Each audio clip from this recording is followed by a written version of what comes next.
If you're feeling bogged down by the impossible expectations or the noise of new year, new me, take a second to pause.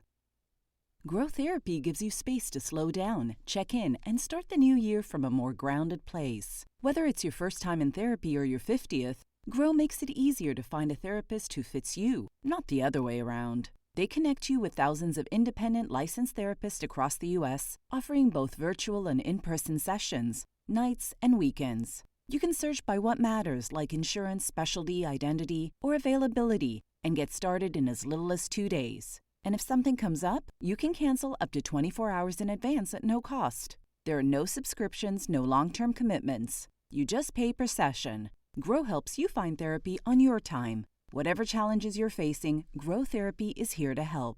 Grow accepts over 100 insurance plans, including Medicaid in some states. Sessions average about $21 with insurance, and some pay as little as $0, depending on their plan. Visit growtherapy.com/booknow today to get started. That's growtherapy.com/booknow. growtherapy.com/booknow. Availability and coverage vary by state and insurance plan. Hi, this is Joe from Vanta. In today's digital world, compliance regulations are changing constantly, and earning customer trust has never mattered more. Vanta helps companies get compliant fast and stay secure with the most advanced AI, automation, and continuous monitoring out there. So whether you're a startup going for your first SOC 2 or ISO 27001, or a growing enterprise managing vendor risk, Vanta makes it quick, easy, and scalable. And I'm not just saying that because I work here. Get started at vanta.com. You're listening to the Best Morning Routine Ever podcast, the show that proves no one stumbles upon success ever, with your host, Lou Need. Every Mondays and Thursdays, we deliver cold hard evidence behind the power of a robust morning routine. Get ready to be transformed by the renewal of your mind. Hello, morning enthusiasts. Welcome to the Best Morning Routine Ever podcast. I am your host, Dr. Lou Need, and today I am super excited. This is going to be one heck of a show because right now we're having James Stewart come on here, and he helps executives, championship athletes, top performers, high-level achievers, project confidence. And guess what? Without a single word. Isn't that fascinating? So I'm excited and really, really happy to have him on here because he's nationally recognized for headshots, brand portrait photographer. He blends high-level coaching with precision photography. So he's capturing presence, not just poses, which is exactly what we're going to dive in today. His work ensures every image reflects how his clients lead, influence, and perform at their highest level. So I'm really, really excited to have him on here. So with no further ado, James, welcome to the show. Hi, thank you, Lanita. I appreciate you having me on here. I've been a listener to a bunch of your podcasts. So I just wanted to say before we got started, how awesome the podcast is, how much value you guys put out. So, I listened to a couple episodes. I immediately wanted to leave like a 5-star review for you. But I say that just because I'm sure you have a lot of listeners, and I would just encourage them because I know they're probably getting a lot of value out of it. And I know this is, not easy. It's a lot of work. So I commend you. And I just wanted to say that before we get started. You're amazing. You're dropping value bombs already. Thank you for that. James, I know we were talking earlier offline. You are out of New York and you have great photography, and the way you work with people are very different, and so you're in the business of capturing presence and building confidence. Tell us about how that started. What brought you into that field? So I'm not sure if you mentioned, but I started off shooting a lot of sports, and it's interesting because one of the first episodes of your show I listened to, there was a recent CrossFit owner on. So that episode really spoke to me, and it's a lot of familiar themes in that. And I did that for a long time. And shooting athletes and events and all that, everyone would always ask me about headshots, if I did headshots, and I would do them. And they were, they came out okay, but I don't know. I knew that I could do better at it. So, I got into training with Peter Hurley here in New York City and his headshot crew, which is like a group of, similar minded photographers trying to kind of like level up their game with headshots. And that was about a year or so ago. And it really sparked my interest in just like a different way of thinking about it and going about it. So I like to think that I create kind of like, bold imagery, professionals, top performers, athletes, think like Fortune 500 company executives or like attorneys. And it's important. The way I see it now is how much that says about you before you get to like even open your mouth. Like people see that, they sometimes make online decisions or business decisions very quickly. So, to me, I think it's such a business asset to have. And I want to make sure that like your image speaks and shows like the authority that you have before you actually get to speak. And that's I started out doing sports and I am an athlete myself. And the way that I do it, it's sort of boosted by like the years I've had as being coached as an athlete. And I kind of look at it the same way. I want your presence and your authority and your confidence really to show up in those. And the way I kind of work is working with you. And I, kind of work as the coach and you're kind of like the athlete, even as like the subject. And, I just don't want people to just come and, people always kind of they're kind of down on themselves. They say, oh, I don't photograph well. I don't look great. I have this wrong with me, that wrong with me. And the way we do this is we kind of build up to that look, that confidence, and we work together to do that. So, I would want people to think like they're not just walking in there. You're walking in there, and as long as you're willing to kind of work with me, that's where the magic kind of happens in making the shots. So I look at it kind of like I'm coaching you, and I'm like the architect of your expression. Wow. Yeah, they do say a picture captures a thousand, a million words, or however the quote goes. Worth, right? So it's hard, especially with like cell phones and selfies, and we take them, and I like, okay, I don't like that, delete.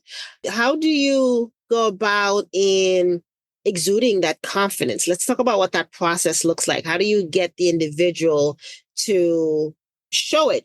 I'm sure they really do feel it, but how do you get to capture it and get them there? How do you get them there? So, like I was saying before, I think a lot of people expect to just like come into a studio and, I'll have lights and a camera set up and and I say this because this is how I thought about it the few times, before I was shooting and when I needed a photo, I always just thought like, oh man, I hope I nail this. I hope I do. I hope I look good. I hope I can smile. And I know personally, like, I'm horrible. I take horrible pictures, when I'm the subject of the pictures. I never like my smile. I don't like the angle the photographer takes. So I'm very picky about it. But, when I had a photographer shoot my headshot in the way that I'm training to do it, and the way that I shoot, the first couple of shots, very nervous. But when you work with someone like me, we go back and forth. I show you the monitor. I coach you before a little, I will show you the movements and the positions I want you to take. I'll do them myself so you can see what it looks like. It always feels weird, right? Like, you walk in and I'm going to ask you to like stick your neck out. I'm going to want you to tilt your head, all these things. And it feels weird. But as we go, I don't throw all that at you at once. We kind of build up. And, from the way I see it is like these odd movements. The subject might think these are very weird. But then when you look how they translate through the camera and in the lens, that's kind of like my experience has been people very reluctant. As soon as they start seeing a few shots, they begin to trust you more. They begin to loosen up. And that's my job to get you to do that. So it's, not just like the lights and the camera and all the technical things are obviously a very big part of it, but the interaction and really the connection that I'm trying to make with the subject first is kind of what sets the tone for that. And it loosens them up. But the look is, I'm trying to still kind of work how to describe it, but you kind of know it when you see it. And it projects confidence. So the person, say they're like a CEO or something like that, especially like on a LinkedIn situation. I think LinkedIn has said like a good headshot gets you like at least 20% more views or something like that on LinkedIn.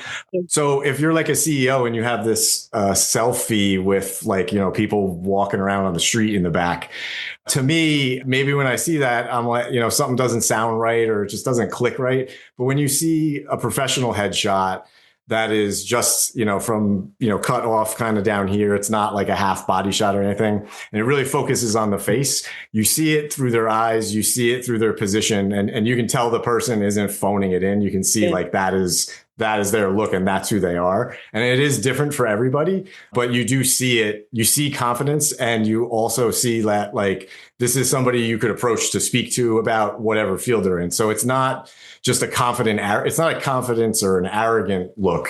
It's approachability too, which is what you definitely want in a business situation, something like that. Yeah. Glasses or no glasses? So I'm a big fan of glasses. Yeah. I think, I don't know, the way the lighting that I'm working on doing and the lighting that I do and play around with, it just lights up glasses so well. It's not that I think you look more intelligent with them, but it's just that, like, I don't know, a lot of people come in, it seems to me that their glasses kind of go with their personality too. So I think that that's sort of, it illuminates those glasses, and they are kind of right around your eyes. So it kind of, if it's done well, it brings you right into where you want to look. So I'm a big fan, and I always want someone to bring glasses. And if they have different kinds or they're colored or something like that, like definitely want to do that. I read a study that the frame of the glasses tells a lot about your personality too. Like if they're round, they're more creative and spontaneous, and if they're square, it's just strange things that people actually looked into, and so that could be added, right? Because it's almost like the unspoken word, because the picture is gonna tell you so much, and so you want to add features, add things that can help enhance that, get that message across easier. Yeah. I'm starting to get old, so I now am getting to the point where I'm kind of like needing reading glasses. So, but I don't have regular, glasses all the time. But I think, like with my sunglasses, and I know like, other people, like that's an accessory that kind of is unique to them. So I know it's like, for me, it's a personal thing. Like I want a little different of like a sunglass, so that's why I think people really make a statement by the glasses that they wear. And I think that should be part of your headshot for sure. Yeah, agreed. And so your coaching driven approach, and this is just doing a 2-3 hour photo shoot session. So you kind of coach the client to embody this confidence, the swagger that eventually comes out through the image. Yeah, I look at it like that. I guess because, I'm a CrossFit athlete, I'm a jiu-jitsu athlete, and over the years, like, one of the things I've always gleaned from coaches is that no matter how good of an athlete you are, you always have to be coachable. And kind of, that means sort of humble and willing to, like I trust this person to tell me, because it's hard, it's hard to see how I'm not aware sometimes of how I'm moving. Right. So like you need a trusted coach that you can rely on to tell you. And the way I think of it is like, when I find a good coach, and just like a photographer, like in my mind, I'm like, I'm going to do what this person says because I think that they're the authority on it, or that's why I came to them. Right. So I kind of look at it similarly with photography, is that like, I'm the photographer, but I'm kind of the coach, and you're the athlete, but you're really like the subject in our session. So just like, going to the gym, most people wouldn't roll in, put 4 plates on each side of the bar and just start deadlifting 400 pounds, like you maybe do the movement without the weight, just with like a PVC pipe. Right. When you get that down, you put some weight on, do some reps, put some weight on, and build up. And that's sort of what I look at. This is that like, I have everything set up, ready to go. You get behind the lights. It's not, 1, 2, 3, shoot, and that's it. Like that's the beginning. And, like we're going to make sure the lighting works on you and you're in the right position. But then we're going to add little movements like, pushing your chin out, pushing your neck out that would be like your basic. And then we'll see how that looks. Then we'll maybe tilt. Then we'll work on the look that you want to give with your eyes. So it's like, when you take each movement or direction on its own, it's very subtle, it's very small, but when you combine everything together at the end, you've built up to this confidence, you've built up to this like badass look that you didn't know that you even had in you. And that's like that's how I know it's like a success when we're going through this and then we look at it. I'm really watching the subject looking at their own images, and you can see from one image to the other, like when they've nailed everything that we're trying to nail, you can see their eyes light up, and you can see like that they genuinely like it. And just like you would want your headshot to speak before you actually open your mouth, they don't need to speak anything to me. I can see it on the expression on their face when they like the image. And that's like my whole goal. Recently I shot someone who was a former, a Fortune 500 general counsel, right? And she was forming a new company, and she was telling me some of the story, and she was having kind of like some confidence with some of these gentlemen that she was forming this company with in terms of who and what percentages, was going to be ownership. And, she was saying like, oh, I don't know. And, we'll see how it goes. And then, at the end of the session, we're going through the images, and she was with an assistant, and they were looking at the images, and the assistant, and I just heard them go, oh, wow. And I saw her smile when I looked over, and she said, like, yeah, this is the picture. She's like, I'm definitely telling those guys I'm taking 75%. So like she saw the picture, she came in and she was kind of like wishy-washy and like kind of deferring to these other guys. And then at the end of that, seeing that picture, she was like, oh, this is my favorite picture. Thank you so much. She's like, this is the confidence that I needed to go into this meeting. So that's like, kind of how I go about it. And that was a successful story of me coaching somebody who was like, kind of on the fence, like, whatever, I just need this headshot. And then she came out of it like thrilled. And she actually told me yesterday that she wanted to update, and we shot like 6 months ago, so she's like ready to go again. Real-time transformation. You're like, yeah, right in front of you, and they're changing their life and their decision making and their confidence and their worth in themselves. Yeah. Like seeing their worth and being able to act upon that's profound. That is profound. It was really, I love it. Yeah, I was gonna ask. So there's a nice quote that says there are two important days in your life: the day you were born and the day you found out why you were born. That's a good one. Yeah. When did you fall in love with photography and wanted to do this work? A long time ago. I was going through pictures a couple of months ago, and I found a picture of when I was probably 4 years old, and I was outside of my parents' home, and it was, I had like a little film camera that eventually became the camera I used like in my college studies when I studied photography.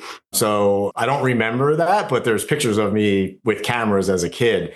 But I knew pretty much when I started working in a darkroom in high school. I know that kind of like dates me a little because, digital's the thing now, but I learned on film, and I knew right away that this was just like something I was going to do, whether I was paid to do it or not. And it's true today. Like I just love doing it. So when I'm not doing stuff for work, I'm still doing my own thing. So it's like, I knew, when I was a teenager that I wanted to do this, and all my life, I knew I really wanted to do it, but I was always kind of scared to do it because I was always told there's no money in it. Coming out of college with a photography degree, like, I don't know, is not really worth that much, especially in the early 2000s. It was like, digital was coming in. People didn't know. There was like, people wanted to fight and do film, and, digital won. And I didn't pursue it as my career until, maybe 10 years ago.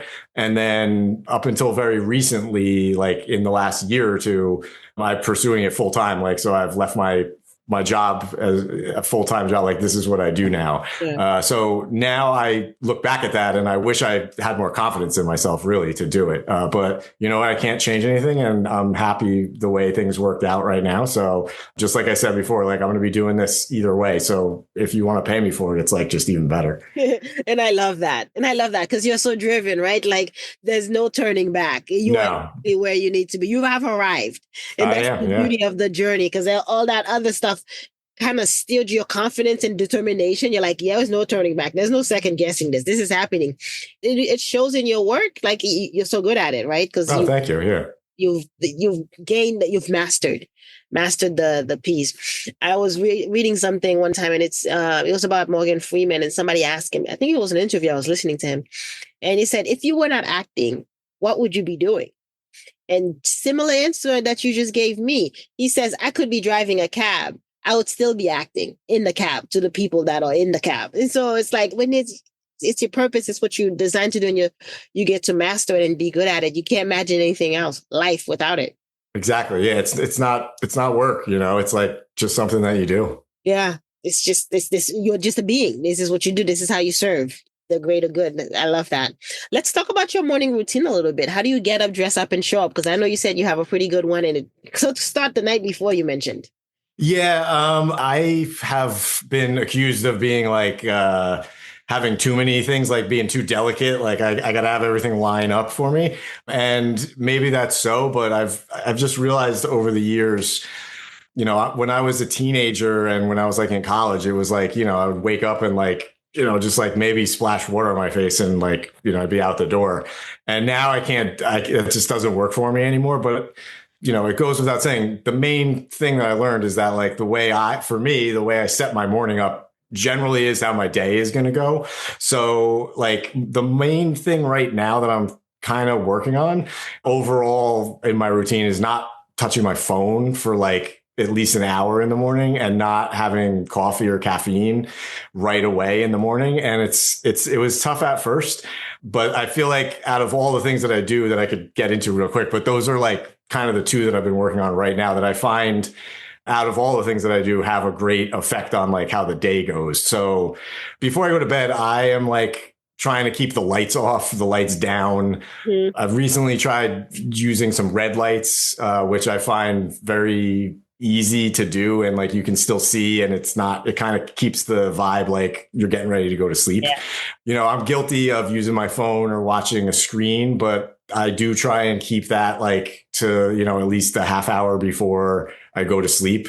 And I feel like I just generally recently in the last few years, just like I used to not sleep ever. And I like fall asleep right away now. And I hope, and I think that must have something to do with it. Yeah. But that is my kind of setup for the day. And before I really get into getting ready for the next day, I do try and go over my day for the next day. So like I'm really bad with dates and times and being late and stuff like that. So I really am keeping track of everything I need to do now. And I try and pick out like any appointments I have. And I try and pick out like the three main things I want to do tomorrow. The things that either are like very important time-wise or are going to move the needle for like whatever I'm working on. Mm-hmm. And maybe that just makes me feel a little more at ease, but I fall asleep very well.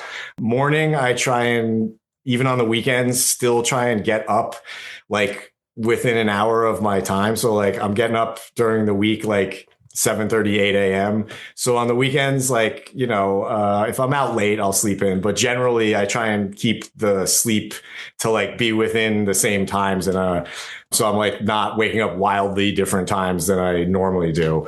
My main thing in the morning is now to wake up, to get light right away. If I can go outside and take a walk, I have a dog. So like if the weather's not too bad, I will go with my dog. She's getting old, doesn't really like to walk that much. So I'll just go for a quick walk if I can. And for me, that wakes me up and kind of gets the movement really is what I need.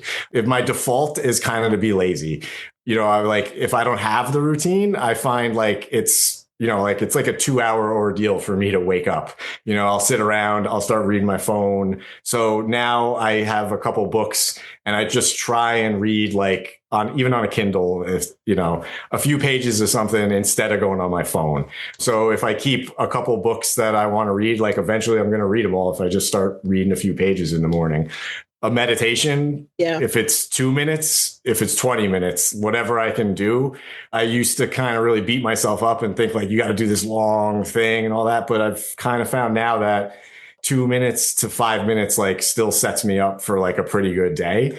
And generally that's like the main bunch of things that I try and do. I vary them here and there. I'm not, I try to be as consistent as possible, but stuff happens, life happens, and it's not always going to be perfect. So that's the other thing that I try and keep in mind is that like, if you're traveling, it's way harder to do this exact same thing. So, the basic things, like I was saying, like about the light and the phone and the caffeine, like that's kind of wherever I am, I try and do that. But like in a perfect world, I try and nail all those things, but those are kind of the main things for me. And I found when I don't do them, like I just don't have the day that I intended to have, Yeah, they set the tone for the rest of the day. If it's chaotic, if it's relaxed, then that's the energy that day takes. It's amazing and scary at the same time because you realize how much control you have and how 10 minutes or the half hour can really derail 24 hours, 23 hours. I know it's crazy. It's like, so that's why I make it very important, because it's like, 1 hour can ruin 8 hours. So it's like if 1 hour can ruin 8 hours, it can really set you up for like an amazing 8 hours, Yeah. And imagine that compounding Exactly. day in, day out, like and then it gets easier to you just do that as you don't think about it, Because that's what the brain does. The brain create habits and makes things easy and simple and familiar for you because it's protecting you.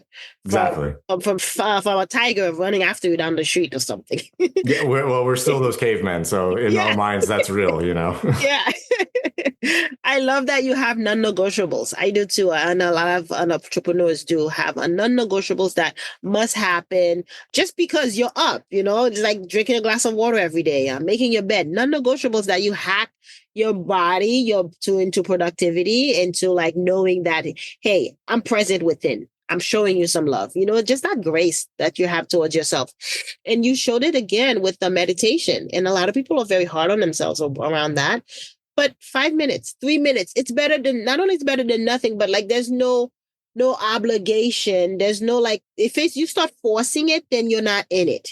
Right. Then exactly. It's friction. It becomes harder. And then you're not getting what the purpose, the intention of it. And so I love that flexible with it. Yeah. And, I do tend to like beat myself up, and I am a little controlling. So that's sort of what's, I think, helped, is that like, it is like a reset. So I'll just hop and do it, in the middle of the day, just for 5 minutes, just to kind of like, reset, like I said. But I think it's gotten a little easier to do it. After you do, it's like it's like working out when you haven't in a while. It's hard to see the benefit right away. So you have to kind of have faith that it's going to work and do it even when you're not seeing the benefit right away, or you don't think you're getting it. But for me, it's been such a help with just kind of like being easy on yourself and like observing things not so seriously from maybe like a greater distance away kind of helps put things in perspective too. Absolutely. And that flexibility and finding something that works for you, because it varies depending on the season of your life. Oh, yeah. What's happening. Like you mentioned, you alluded to earlier, if you're traveling, it's going to change that workout routine for you for sure. The movement in the body, isn't it interesting how much energy it gives you? It's crazy because I've seen it like, help me, on days where maybe it isn't perfect the night before. Obviously, you don't get enough sleep.